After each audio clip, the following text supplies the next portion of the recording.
dalam pertandingan putaran kelima Liga 2 antara Sriwijaya FC melawan PSMS Medan di Stadion Gelora Sriwijaya Jakabaring Palembang pada Sabtu sore. Sriwijaya FC hanya mampu meraih 1 poin setelah ditahan imbang PSMS Medan.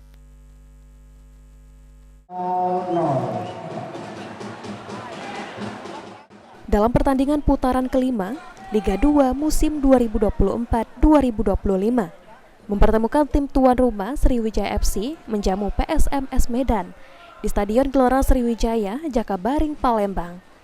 Meski bermain imbang dengan skor 0-0, pada babak pertama tim Sriwijaya FC beberapa kali mendapatkan peluang emas namun belum mampu mengubah skor pertandingan.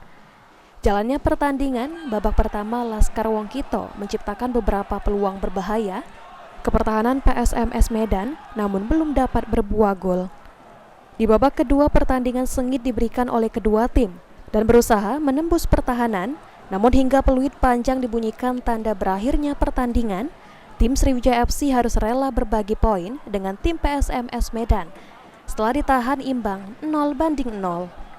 Meski belum berhasil mencetak gol, pelatih kepala Sriwijaya FC Hendry Susilo mengatakan anak asuhnya sudah bermain cukup baik dan mulai berkembang dibanding pertandingan sebelumnya.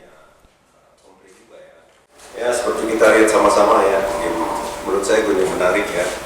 Tapi kalau saya secara tim saya berprogres. Tapi masalahnya tidak bisa cetak gol.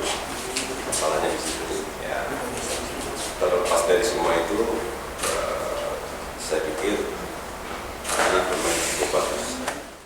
Setelah imbang menghadapi PSMS Medan, tim Laskar Wongkito berada di posisi 2 dasar klasmen Grup A kompetisi Liga 2. Eki Saputra, PAL TV.